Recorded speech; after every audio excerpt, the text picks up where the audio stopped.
When it matters, don't quit. How not to break when you're taking an important step. If it's hard right now, it's not because you're weak. And it's not because you made a mistake. It's hard because you got too close to something important. This is the moment when people break most often.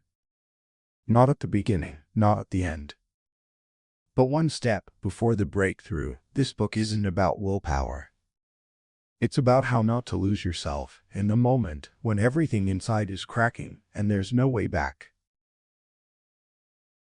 Introduction. Why the hardest moment is right before the leap.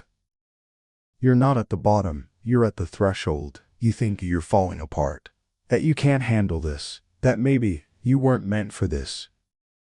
But here's the truth: you're not breaking because you're weak. You're breaking because you're close.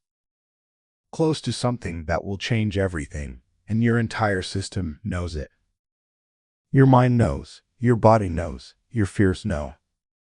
And they're all screaming at you to turn back, to stay safe, to go back to what you know. But you can't, not because you're stubborn, but because you've come too far. And deep down, you know if you turn back now, you'll regret it for the rest of your life. So you're standing sure at the threshold, shaking, doubting, terrified, but also ready, more ready than you've ever been. You just don't feel it yet, because the hardest moment isn't the leap itself. It's the moment right before when you have to decide whether to jump or step back. And that's where you are now, right at the edge. And this book is here to tell you, you can do this, not because it will be easy, but because you're stronger than the fear that's trying to stop you. And the moment you take that step, everything changes, not because the fear disappears, but because you prove to yourself that you can move despite it. And that proof is everything. Chapter 1: Why Strong People Break. Weak people quit early. Strong people quit too close to the goal. You think weak people are the ones who break, but that's not true. Weak people quit early, before the real pressure hits, before the stakes get high, before it really matters. But strong people make it far. They push through the early struggles. They survive the initial doubts. They get close to the breakthrough, and that's when they break. Not because they're not strong enough, but because they got strong enough to get close. And being close is the hardest part. 1. Why pressure grows before an important step. Pressure doesn't stay constant. It grows. The closer you get to something important, the heavier it feels. Not because you're doing something wrong, but because the stakes are real now. In the beginning, it's just an idea, a dream, a possibility. There's no real risk because you haven't invested much. But now you've invested time, energy, hope. You've told people. You've made sacrifices. You've committed. And the closer you get to actually achieving it, the more real the possibility of failure becomes. And that possibility creates pressure. Pressure that whispers, what if you fail after all this? What if you're not good enough after believing you were? What if this was all a waste? And that pressure can crush you if you don't understand what it actually is. It's not a sign that you're on the wrong path. It's a sign that you're on the right one, because if it didn't matter, you wouldn't feel the pressure. But it does matter, and that's why it feels so heavy. 1. The illusion something's wrong with me. When the pressure hits, you start thinking something's wrong with me. I shouldn't feel this anxious. I shouldn't be this scared. I should be more confident by now. And you compare yourself to everyone else who seems to be handling it better. But here's what you're missing: everyone feels this. Everyone who's ever done something important has felt exactly what you're feeling. The doubt, the fear, the overwhelming pressure. They just don't talk about it, because we live in a world that celebrates the result, but hides the struggle. So you see the finished product, the success story, the confident smile, the polished outcome. But you don't see the sleepless nights, the panic attacks, the moments they almost quit. And because you don't see it, you think they didn't struggle like I do. But they did. They just didn't broadcast it. So stop thinking something's wrong with you. Nothing is. You're just in the hardest part. And the hardest part feels hard for everyone. 3. The cost of expectations. Expectations make everything harder. When you start, you have no expectations. You're just trying, exploring, experimenting. But the closer you get, the more expectations you accumulate. Your own expectations, other people's expectations. The expectations that come from how far you've already come, and those expectations create a trap. Because now, it's not just about trying anymore. It's about not disappointing yourself, others, a version of you who's been working so hard. And that weight, that expectation, can paralyze you. Because now, failure isn't just failure. It's letting everyone down, including yourself. So you freeze, not because you don't want to move forward, but because you're terrified of not living up to the expectations. But here's the truth: expectations are just stories about how things should go. But life doesn't follow stories. Life follows action. And the moment you let go of the expectations and focus on the next step, the pressure eases. Not because the step is easier, but because you're no longer carrying the weight of everyone's expectations. Just your own decision to keep moving. Chapter 2: When fear becomes physical. If your body is shaking, it's not a stop sign. It's a signal of readiness. Fear isn't just mental, it's physical. Your heart races, your hands shake, your stomach twists, and you think, my body is telling me to stop. But it's not. Your body is preparing you to act. 2. Why fear feels like pain. Fear and pain feel similar because they use the same neural pathways. Your brain doesn't distinguish between physical threat and emotional threat. It just knows threat detected, and it activates your stress response. Fight, flight, freeze. Your heart pounds to pump blood to your muscles. Your breath quickens to get more oxygen. Your hands shake from adrenaline. And all of this feels like something is terribly wrong, but it's not. This is your body getting you ready to face what's ahead. Not to run from it, but to move through it. The problem is, in modern life, most threats aren't physical. They're psychological. A presentation, a difficult conversation, an important decision, but your body doesn't know the difference. It just prepares you the same way it would prepare you to fight a lion. And that preparation feels like fear, but it's not a warning to stop. It's your body saying, I'm ready, let's do this. 2. What's actually happening in your body. When fear hits, here's what's happening. Your amygdala, the fear center, detects a threat. It sends a signal to your hypothalamus, which activates your sympathetic nervous system. Adrenaline floods your bloodstream. Your heart rate increases, your pupils dilate to see better, your muscles tense to react faster. Your digestion slows because it's not a priority right now. All of this is automatic. You can't control it. But here's what you can control: how you interpret it. Most people feel this surge and think something's wrong. I need to escape, but you can choose to think, my body is getting me ready. I'm prepared. Let's move. And that reframe changes everything, because the sensations don't go away, but they stop controlling you. You stop seeing them as a sign to retreat and start seeing them as a sign to advance. 2. How to stop fighting the sensations. The worst thing you can do when fear hits is fight it. When you fight the sensations, you make them stronger. Because resistance creates tension, and tension amplifies the fear. So instead of fighting, try this: notice. Notice the racing heart. My heart is racing. Notice the tight chest. My chest feels tight. Notice the shaking hands. My hands are shaking. Just notice. Don't judge. Don't fix. Don't resist. Just observe. And as you observe, something shifts. The sensations stop feeling like an attack.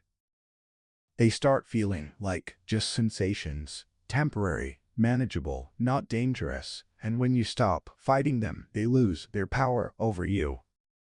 You can feel the fear and still move forward, not because you're brave, but because you stopped believing that the sensations meant you had to stop. Chapter 3: The moment you want to quit everything. The urge to give up isn't failure, it's the final barrier. There comes a moment right before the breakthrough when you want to quit everything. Not just pause, not just rest. Quit, walk away, burn it all down, pretend you never tried. And you think, this means I'm not meant for this, but it doesn't. It means you're close. Closer than you've ever been, and your brain knows it. 1. Why your brain demands to return to safety. Your brain has one job: keep you alive, not happy, not successful, alive. An alive mind, safe. Predictable, the same as yesterday. So when you push beyond the familiar, when you step into uncertainty, your brain panics. It says uncertainty as danger, and it screams, go back, this is unsafe. It floods you with fear, with doubt, with exhaustion. It makes you think, this isn't worth it. I was happier before, I should just go back to what I know. And in that moment, those thoughts feel true, they feel like wisdom. But they're not. They're just your brain trying to pull you back to safety. Because safety is what it knows. But safety isn't growth. And you didn't come this far to stay safe. You came this far to break through. So when the urge to quit hits, don't see it as truth. See it as resistance. Resistance to the change you're about to create. And push through it. 2. The self-deception of later and not now. When you want to quit, you don't usually say, I'm giving up. You say, not now, maybe later. I'll come back to this when I'm ready. And it sounds reasonable. It sounds like self-care. But it's not. It's self-deception, because later never comes. When I'm ready never arrives. Because you'll never feel ready, not for this, not for something that scares you this much. So later is just a gentler way of saying never. And your brain knows this. That's why it offers you that option. Because if it said, give up forever, you'd resist. But if it says, just take a break, you can come back when you're ready, you believe it. And you step back, and days turn into weeks, weeks turn into months. And before you know it, you've walked away from the thing that mattered most. So when your brain offers you later, say no, now, even if you're terrified. Even if you don't feel ready now, because now is the only time that exists. 3. How to survive the peak of doubt. The peak of doubt feels unbearable. Every thought is telling you to quit. Every feeling is screaming, this is too much. And you're convinced that if you keep going, you'll break. But here's the truth, the peak is temporary. It feels like it will last forever. But it won't. If you can just hold on for a few more hours, a few more days, the intensity will pass. Not because the challenge gets easier, but because you get stronger. So how do you survive it? Step 1. Shrink the timeline. Don't think about the next month. Think about the next hour. Can you hold on for one more hour? Yes, then do that. And when that hour is over, ask again.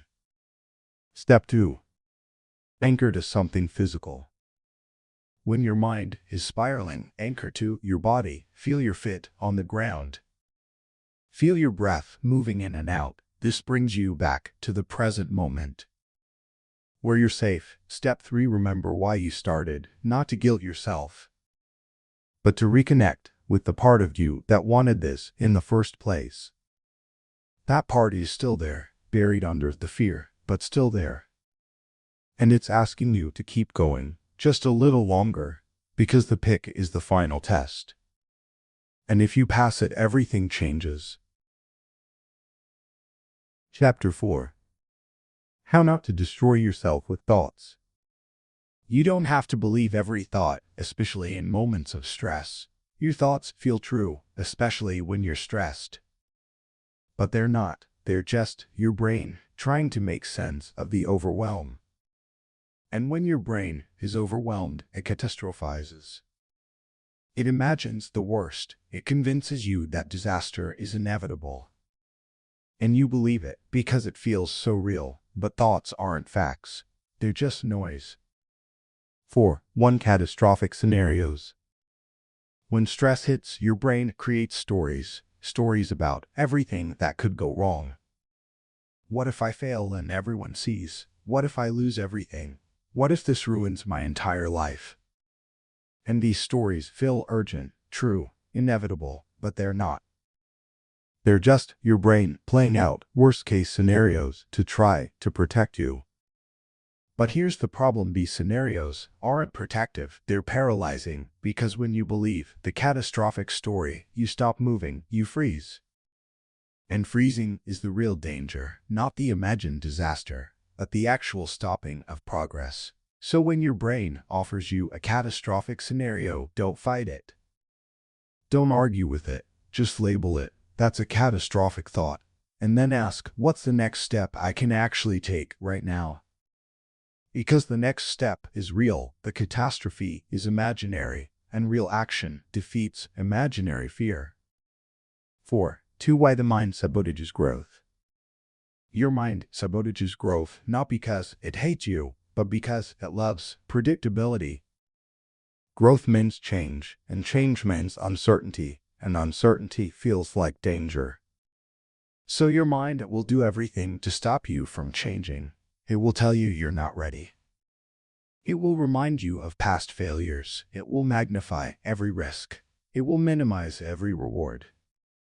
All to convince you to stay where you are, because where you are is known, and known feels safe. Even if known is miserable. So when your mind starts sabotaging, recognize it for what it is. Not truth, resistance. Resistance to the change you're trying to create. And once you see it as resistance, you can choose not to believe it. 4. 3. The skill of inner support. You need an inner voice that supports you when the world doesn't. Not a voice that lies to you. Not a voice that says everything's fine when it's not, but a voice that's honest and supportive. A voice that says this is hard but you can handle it. You're scared but you're capable. You don't know how it will turn out, but you're strong enough to face it. That's the voice you need to cultivate. Not through positive affirmations, but through honest support, the kind of support you'd give to a friend who's struggling. So when your thoughts turn against you, pause and ask, what would I say to someone I care about if they were in this situation? And then say that to yourself. Because you deserve the same kindness you'd give to anyone else. And that kindness, that inner support, is what will carry you through when everything else feels impossible. Chapter 5. Loneliness at an important stage. The more important the step, the fewer people walk beside you. You thought people would be there.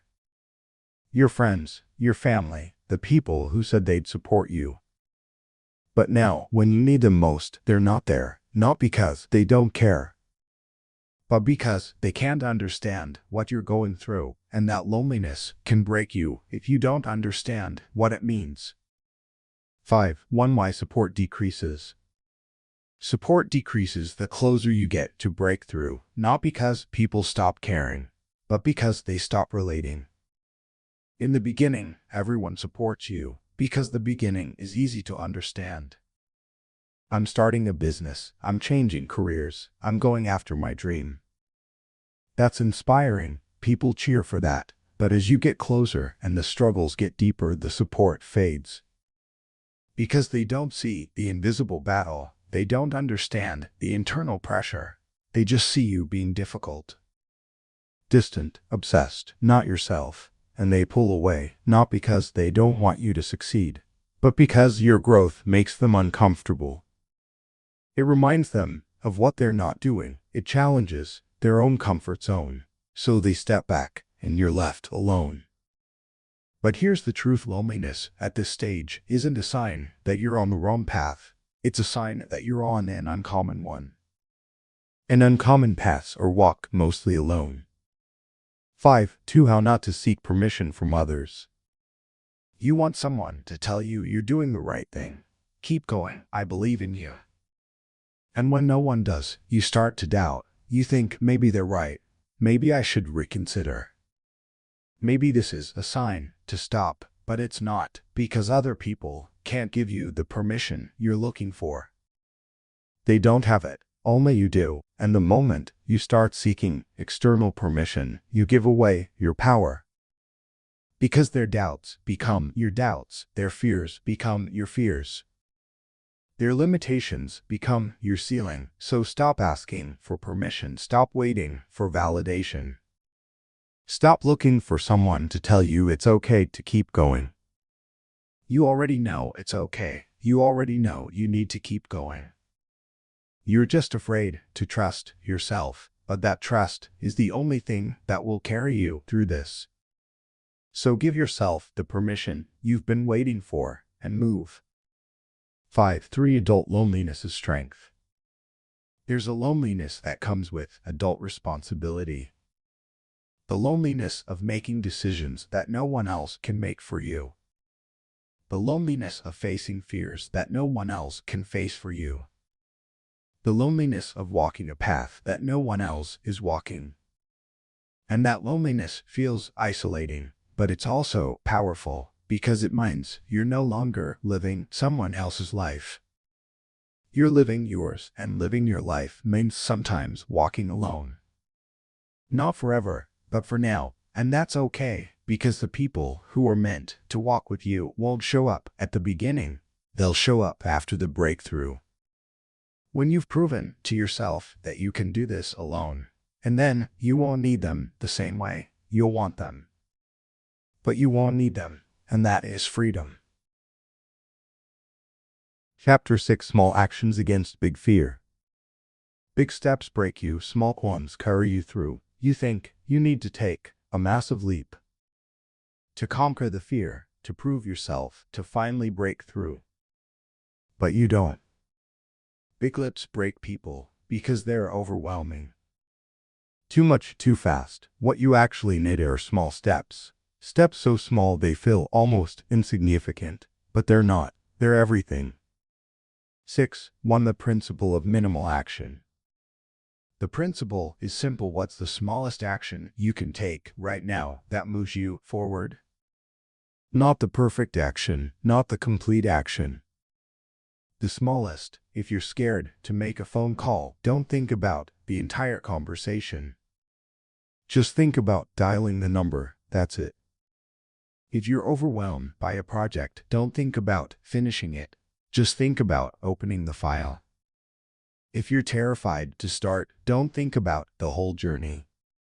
Just think about the first step, because small actions don't trigger the same fear response. They slip under the radar of your survival brain. And once you start moving, momentum builds, and momentum is stronger than fear. 6. 2. How to move even when you're scared. You're waiting to not be scared before you move, but that's backwards. You move while scared. And the movement reduces the fear, not the other way around. So how do you move when fear is paralyzing? Step 1. Acknowledge the fear. I'm scared. Don't fight it. Don't deny it. Just name it. Step 2. Choose one tiny action. I'm scared and I'm going to send one email, not 10 emails, one. Step 3. Do it before you think. This is critical. If you think too long, your brain will talk you out of it. So act before the fear can build. Count 3, 2, 1 and move. Step 4. Repeat. Don't celebrate too much. Don't stop to analyze. Just take the next small step. And the next, and the next. Until you realize you've been moving for an hour and the fear is still there, but it's not stopping you anymore. 6. 3. Returning control. Fear makes you feel out of control, like everything is happening to you. But small actions give you control back, because every small action is a choice. A choice to move forward despite the fear, and that choice reminds you you're not powerless. You're not a victim of circumstances. You're an agent, an active participant in your own life, and that shift from victim to agent changes everything. Because victims wait for things to happen, agents make things happen. And the moment you start making things happen, even small things, you remember your power. And power defeats fear. Not by eliminating it, but by acting despite it. Chapter 7. How to hold yourself when everything inside is shaking. You don't need motivation. You need stability. You're looking for motivation. Something to inspire you, to lift you up, to make you feel like you can do this. But motivation comes and goes. What you actually need is stability. Something that holds you steady when everything is falling apart. 7. 1 simple anchors of stability. Stability doesn't come from big things. It comes from small rituals. Rituals that ground you when your mind is spiraling. Anchor 1 morning routine. Wake up at the same time. Do the same things in the same order. Not because it's exciting, but because it's stable, and stability calms the nervous system. Anchor 2 physical movement. When your mind is chaos, move your body. Walk, run, stretch. Movement regulates your nervous system. Anchor 3 1 non-negotiable. Pick one thing you do every single day, no matter what. Read 1 page, write 1 sentence, meditate for 1 minute. It doesn't matter what it is, it matters that you do it. Because that consistency becomes your proof that you're still in control, even when everything else feels out of control. 7. 2 what to do in moments of emotional collapse. There will be moments when you collapse, when the tears won't stop, when the fear is overwhelming, when you think, I can't do this anymore. And in those moments, you don't need to be strong, you need to survive. Step 1 stop trying to fix it. You can't think your way out of an emotional collapse, so stop trying. Step 2 let it happen. Cry, scream into a pillow, lie on the floor, whatever you need. Give yourself permission to fall apart for a moment. Step 3 breathe. When you're ready, focus on your breath. In for 4, hold for 4, out for 4, repeat. This signals to your nervous system you're safe. Step 4 do one small thing. When the wave passes, don't try to do everything. Just one small thing. Drink water.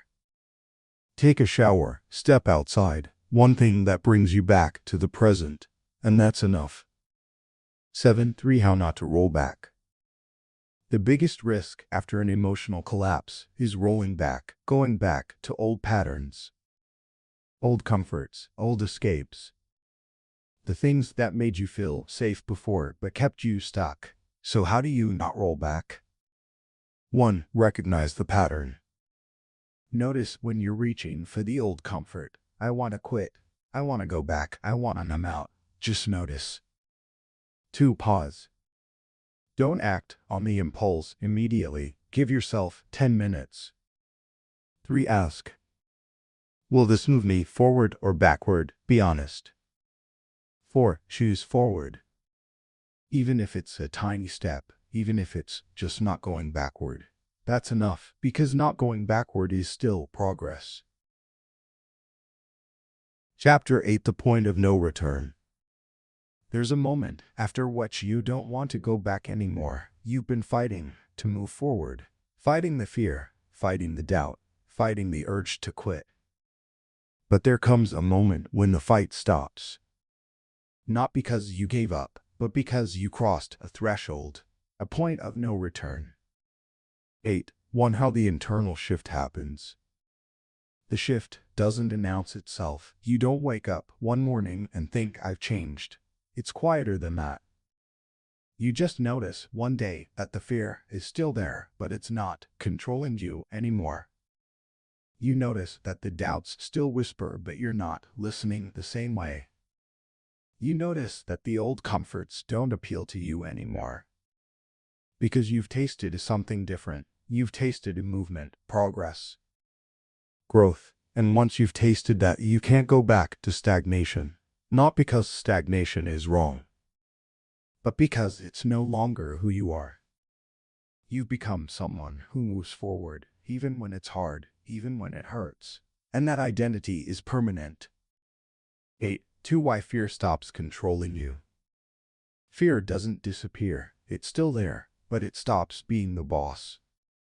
Because you've proven to yourself that you can feel fear and still act. And that proof breaks the power fear had over you. Before, fear said, "Don't move," and you obeyed. But now fear says, "Don't move," and you say, "I hear you." But I'm moving anyway, and you do, and nothing catastrophic happens. And you realize fear was lying this whole time. It wasn't protecting you, it was imprisoning you.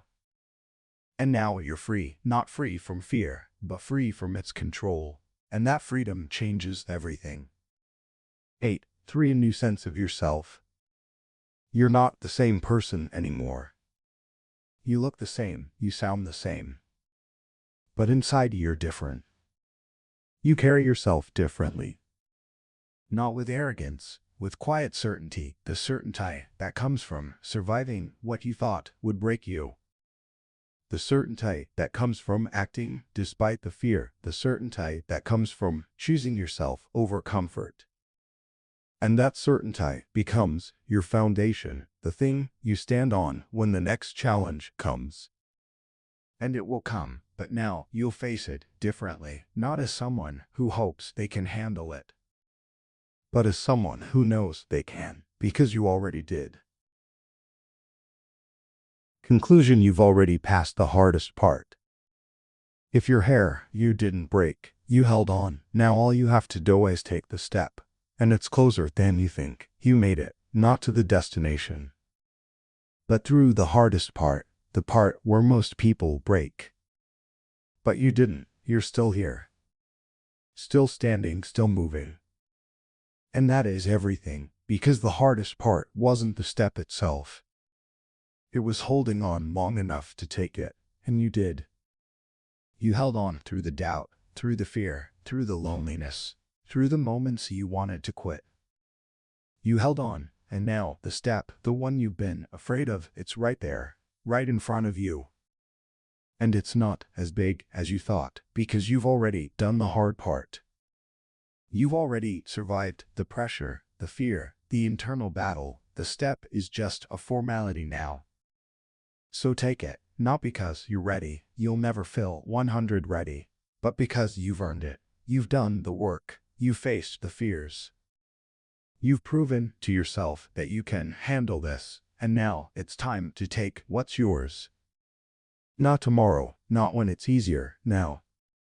Because now is when winners are made, not in the moment they succeed, but in the moment they decide to keep going when everything told them to stop. And you made that decision over and over, every time you wanted to quit but didn't. Every time fear screamed and you moved anyway. Every time you chose the hard path over the easy one. You were building the person who could take the step, and that person is you right now. So take the step, not with arrogance, not with certainty, but with the quiet knowledge that you've already survived the hardest part. And whatever comes next, you can handle it, because you didn't break when you could have. And that is proof that you're stronger than anything that tries to stop you.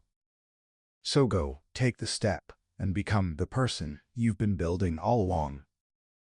The person who doesn't break when it's hard, who doesn't quit when it's scary, who doesn't turn back when the path gets difficult. That person is you. And it's time to live as them, starting now. The end. What happens next? You close this book, and you take one step. The step you've been avoiding, the step you've been afraid of, the step that will change everything.